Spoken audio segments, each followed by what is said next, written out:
शांति। आज 5 जुलाई 2025 के साकार मधुर महावाक्य हैं। मीठे बच्चे, बाप तुम्हें पढ़ा रहे हैं खूबसूरत देवी देवता बनाने। खूबसूरती का आधार है पवित्रता। प्रश्न है आज की मुरली का कि रूहानी समा पर जो परवाने फिदा होने वाले हैं उनकी निशानी क्या होगी। क्या प्रश्न है आज का कि रूहानी समा पर जो परवाने फिदा होने वाले हैं उनकी निशानी क्या होगी। उत्तर है इसका फिदा होने वाले परवाने। पहला, समा जो है जैसी है उसे यथार्थ रूप से जानते और याद करते हैं। दूसरा कि फिदा होना माना बाप समान बनना। और तीसरा, फिदा होना माना बाप से भी ऊंच राजाई का अधिकारी बन जाना। गीत है आज की मुरली का, महफिल में जल उठी समा। ओम शांति। मीठे मीठे रूहानी बच्चों ने यह गीत की लाइन सुनी। यह कौन समझाते हैं? रूहानी बाप। वह समा भी है, नाम ढेर के ढेर रखे हैं। बाप भी स्तुति भी बहुत करते हैं, बाप की स्तुति भी बहुत करते हैं। यह भी परमपिता परमात्मा की स्तुति है ना। बाप समा बनकर आए हैं परवानों के लिए। परवाने जब समा को देखते हैं तो उन पर फिदा हो शरीर छोड़ देते हैं। अनेक परवाने होते हैं जो समा पर प्राण देते हैं। उनमें भी खास जब दीपमाला होती है, बत्तियां बहुत जलती हैं तो छोटे छोटे जीव ढेर रात को मर जाते हैं। अब तुम बच्चे जानते हो कि हमारा बाबा है सुप्रीम रूह। उसको हुसैन भी कहा जाता है। बहुत खूबसूरत है क्योंकि वह एवर प्योर है। आत्मा प्योर बन जाती है तो उनको शरीर भी प्योर नेचुरल सुंदर मिलता है। शांति धाम में आत्माएं पवित्र रहती हैं। फिर जब यहाँ आती हैं पाठ बजाने तो सतो प्रधान से सतो रजो तमो में आती हैं। फिर सुंदर से श्याम अर्थात काली इम्प्योर बन जाती हैं। आत्मा जब पवित्र है तो गोल्डन एज कही जाती हैं। उनको फिर शरीर भी गोल्डन एज मिलता है। दुनिया भी पुरानी और नई होती है। जब हसीन परमपिता परमात्मा जिसको भक्ति मार्ग में बुलाते रहते हैं कि हे शिव बाबा, वह निराकार परमपिता परमात्मा आया हुआ है आत्माओं को इम्प्योर से प्योर हसीन बनाने। ऐसे नहीं आजकल जो बहुत खूबसूरत हैं उनकी आत्मा पवित्र है, नहीं, बस शरीर खूबसूरत है फिर भी आत्मा तो पतित है ना। विलायत में कितने खूबसूरत बनते हैं जानते हो। यह लक्ष्मी नारायण हैं सतयुगी खूबसूरत, और यहाँ है हेल के खूबसूरत। मनुष्य इन बातों को नहीं जानते, बच्चों को ही समझाया जाता है। यह है नर्क की खूबसूरती। हम सभी स्वर्ग के लिए नेचुरल सुंदर बन रहे हैं। 21 जन्मों के लिए ऐसे सुंदर बनेंगे। यहाँ की खूबसूरती तो एक जन्म के लिए है। यहाँ बाबा आया हुआ है। सारी दुनिया के मनुष्य मात्र तो क्या, दुनिया को भी खूबसूरत बनाते हैं। सतयुग नई दुनिया में थे ही खूबसूरत देवी देवताएं। वह बनने के लिए अभी तुम पढ़ते हो। बाप को समा भी कहते हैं, परंतु है परमात्मा। जैसे तुमको आत्मा कहते हैं वैसे ही उनको परमात्मा कहते हैं। तुम बच्चे बाप की महिमा गाते हो, बाप फिर तुम बच्चों की महिमा करते हैं। तुमको ऐसा बनाता हूँ जो मेरे से भी तुम्हारा मर्तबा ऊंच है। मैं जो हूँ, जैसा हूँ, जैसे मैं पाठ बजाता हूँ, यह और कोई नहीं जानते। अभी तुम बच्चे जानते हो कैसे हम आत्माएं पाठ बजाने के लिए परम धाम से आती हैं। हम शूद्र कुल में थी, फिर ब्राह्मण कुल में आई हैं। यह भी तुम्हारा वर्ण है, और कोई धर्म वालों के लिए यह वर्ण नहीं है। उन्हों के वर्ण नहीं होते, उनका तो एक ही वर्ण है। क्रिश्चियन ही चले जाते हैं, हाँ, उनमें भी सतो रजो तमो में आते हैं। बाकी यह वर्ण तुम्हारे लिए हैं। सृष्टि भी सतो रजो तमो में आती है। यह सृष्टि चक्र बेहद का बाप बैठ समझाते हैं। जो बाप ज्ञान का सागर, पवित्रता का सागर है, खुद कहते हैं मैं पुनर्जन्म नहीं लेता हूँ। भल शिव जयंती भी मनाते हैं, परंतु मनुष्यों को यह पता नहीं कि कब आते हैं। उनकी जीवन कहानी को भी नहीं जानते।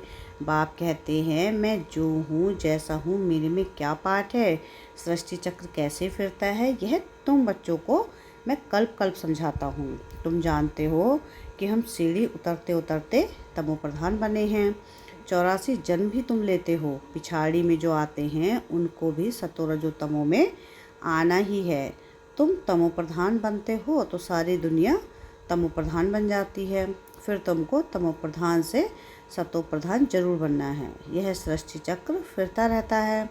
अभी है कलयुग, उसके बाद फिर सतयुग आएगा। कलयुग की आयु पूरी हुई। बाप कहते हैं मैं साधारण तन में हूबहू कल्प पहले मुआफिक प्रवेश किया है।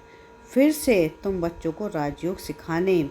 योग तो आजकल बहुत है, वेरिस्ट्री योग, इंजीनियरी योग, वेरिस्ट्री पढ़ने के लिए वेरिस्ट्री के साथ बुद्धि का योग लगाना होता है। हम वेरिस्टर बन रहे हैं तो पढ़ाने वाले को याद करते हैं। उनका तो अपना बाप अलग है, गुरु भी होगा तो उनको भी याद करेंगे।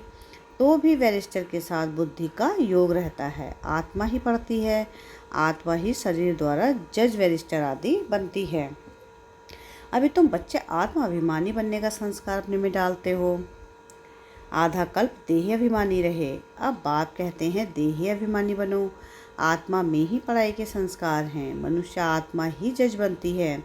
अभी हम विश्व का मालिक देवता बन रहे हैं। पढ़ाने वाला है शिव बाबा, परमात्मा, वही ज्ञान का सागर, शांति का सागर है। यह भी देखते हैं सागर से रत्नों की थालियाँ निकलती हैं। यह है भक्ति मार्ग की बातें। बाप को रेफर करना पड़ता है। बाप समझाते हैं यह है अविनाशी ज्ञान रत्न। इन ज्ञान रत्नों से तुम बहुत साहूकार बनते हो और फिर हीरे जवाहरात भी तुमको बहुत मिलते हैं। यह एक एक रत्न लाखों रुपए का है जो तुमको इतना साहूकार बनाते हैं। तुम जानते हो भारत ही वॉइसलेस वर्ड था, इसमें पवित्र देवताएं रहते थे। अभी सावरे अपवित्र बन गए हैं। आत्मा और परमात्मा का मेल होता है। आत्मा शरीर में है तब ही सुन सकती है, परमात्मा भी शरीर में आता है। आत्माओं और परमात्मा का घर शांति धाम है, वहाँ चुरपुर कुछ भी नहीं होती है। यहाँ परमात्मा बाप आकर बच्चों से मिलते हैं, शरीर सहित मिलते हैं। वहाँ तो घर है, वहाँ विश्राम पाते हैं। अभी तुम बच्चे पुरुषोत्तम संगम युग पर हो, बाकी दुनिया कलयुग में है। बाप बैठ समझाते हैं कि भक्ति मार्ग में खर्चा बहुत करते हैं, चित्र भी बहुत बनाते हैं, बड़े बड़े मंदिर बनाते हैं। नहीं तो श्री कृष्ण का चित्र घर में भी तो रख सकते हैं, बहुत सस्ते चित्र होते हैं। फिर इतना दूर दूर मंदिरों में क्यों जाते हैं? यह है भक्ति मार्ग। सतयुग में यह मंदिर आदि होते नहीं, वहाँ है ही पूज्य। कलयुग में है पुजारी। तुम अभी हो संगम युग पर, पूज्य देवता बन रहे हो। अभी तुम ब्राह्मण बने हो। इस समय तुम्हारा यह अंतिम पुरुषार्थी शरीर मोस्ट वैल्यूबल है, इसमें बहुत कमाई करते हो। बेहद के बाप के साथ तुम खाते पीते हो, पुकारते भी उनको हैं। ऐसे नहीं कहते श्री कृष्ण से खाऊं। बाप को याद करते हैं कि तुम माता पिता, बालक तो बाप के साथ खेलते रहते हैं। श्री कृष्ण के हम सब बालक हैं। ऐसे नहीं कहेंगे कि सभी आत्माएं परमपिता परमात्मा के बच्चे हैं। आत्मा शरीर द्वारा कहती है आप आएंगे तो हम आपके साथ खेलेंगे, खाएंगे, सब कुछ करेंगे। तुम कहते ही हो बाप दादा, तो जैसे घर हो गया।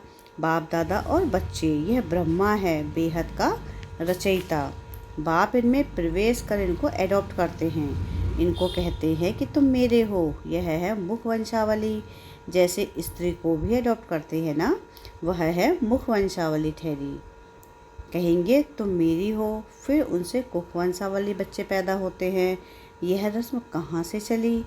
बाप कहते हैं मैंने इनको एडॉप्ट किया है ना, इन द्वारा तुमको एडॉप्ट करता हूँ। तुम मेरे बच्चे हो, परंतु यह है मेल तुम सभी को संभालने के लिए। फिर सरस्वती को भी एडॉप्ट किया, उनको माता का टाइटल मिला। सरस्वती नदी, यह नदी माता हुई ना। बाप सागर है, यह भी सागर से निकली हुई है। ब्रह्मपुत्र नदी और सागर का बहुत बड़ा मेला लगता है।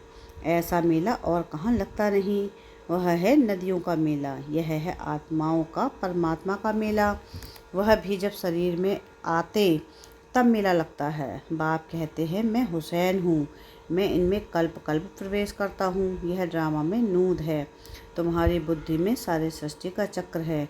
इनकी आयु 5000 वर्ष है। इस बेहद की फिल्म से फिर हद की फिल्म बनाते हैं। जो पोस्ट हो गया सो प्रेजेंट होता है, प्रेजेंट फिर फ्यूचर बनता है, जिसको फिर पास्ट कहा जाएगा। पास्ट होने में कितना समय लग गया, नई दुनिया में आए कितना समय पास्ट हुआ, 5000 वर्ष।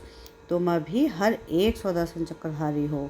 तुम समझते हो हम पहले ब्राह्मण थे, फिर देवता बने। तुम बच्चों को अभी बाप द्वारा शांति धाम सुख धाम का वर्षा मिलता है। बाप आकर के 3 धर्म इकट्ठा स्थापना करते हैं, बाकी सबका विनाश करा देते हैं। वापस ले जाने वाला तुमको सदगुरु बाप मिला है। बुलाते भी हैं कि हमको सदगति में ले जाओ, शरीर को खल्लास कराओ। ऐसी युक्ति बताओ जो हम शरीर छोड़ शांति धाम चले जाएं। गुरु के पास भी मनुष्य इसलिए जाते हैं, परंतु वह गुरु तो शरीर से छुड़ाकर साथ में ले नहीं जा सकते। पतित पावन है ही एक बाप, तो जरूर जब आते हैं तो पावन जरूर बनना पड़े। बाप को ही कहा जाता है कालों का काल, महाकाल। सभी को शरीर से छुड़ाकर साथ में ले जाते हैं। यह है सुप्रीम गाइड। सभी आत्माओं को वापस ले जाते हैं। यह छीछी शरीर है, इनके बंधन से छूटना चाहते हैं। कहाँ शरीर छूटे तो बंधन छूटे। अभी तुमको इन सब आसुरी बंधनों से छुड़ाकर सुख के दैवीय संबंध में ले जाते हैं। तुम जानते हो हम सुखधाम में आएंगे वाया शांति धाम। फिर सुखधाम में कैसे जाते हैं तो यह भी तुम जानते हो। बाबा आते ही हैं शाम से सुंदर बनाने। बाप कहते हैं मैं तुम्हारा ओबीडियंट सच्चा फादर हूँ। फादर हमेशा ओबीडियंट होता है। सेवा बहुत करते हैं, खर्चा कर पढ़ाकर फिर सब धन दौलत बच्चों को देकर खुद जाए साधुओं का संग करते हैं। अपने से भी बच्चों को ऊंच बनाते हैं। यह बाप भी कहते हैं मैं तुमको डबल मालिक बनाता हूँ। तुम विश्व का मालिक हो तो ब्रह्मांड का भी मालिक बनते हो। तुम्हारी पूजा भी डबल होती है। आत्माओं की भी पूजा होती है, देवता वर्ण में भी पूजा होती है। मेरी तो सिंगल सिर्फ शिवलिंग के रूप की पूजा होती है। मैं राजा तो बनता नहीं हूँ, तुम्हारी कितनी सेवा करता हूँ। ऐसे बाप को फिर तुम भूलते क्यों हो। हे आत्मा, अपने को आत्मा समझ मुझे याद करो तो तुम्हारे विकल्प विनाश होंगे। तुम किसके पास आए हो?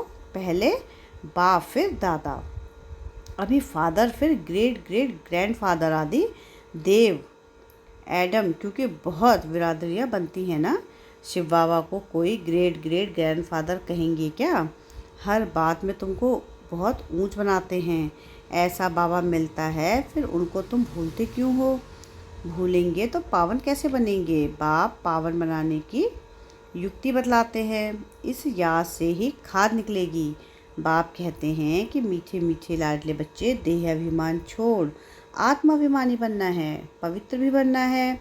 काम महाशत्रु है, यह एक जन्म मेरे खातिर पवित्र बनो। लौकिक बाप भी कहते हैं ना कि कोई गंदा काम तो नहीं करेंगे, मेरे दाढ़ी की लाज रखो। पारलौकिक बाप भी कहते हैं कि मैं पावन बनाने आया हूँ, अब काला मुंह मत करो नहीं तो इज्जत गवाएंगे। सभी ब्राह्मणों की और बाप की इज्जत गवा देंगे।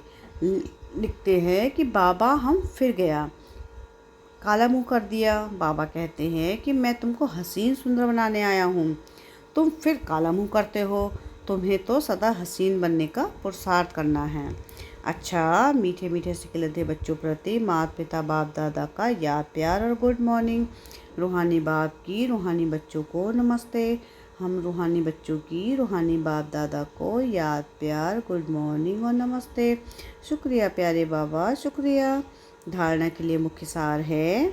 सार की पहली पॉइंट है कि यह अंतिम पुरुषार्थी शरीर बहुत वैल्यूएबल है, इसमें बहुत कमाई करनी है। बेहद के बाप के साथ खाते पीते सर्व संबंधों की अनुभूति करनी है। सेकंड पॉइंट है कि कोई भी ऐसा कर्म नहीं करना है जिससे ब्राह्मण परिवार की व बाप की इज्जत जाए। आत्मा अभिमानी बन पूरा पवित्र बनना है। याद से पुरानी खाद निकालनी है। वरदान है आज की मुरली का कि सुनने के साथ साथ स्वरूप बन मन के मनोरंजन द्वारा सदा शक्तिशाली आत्मा भव। रोज मन में स्वयं के प्रति और औरों के प्रति उमंग उत्साह का संकल्प लाओ।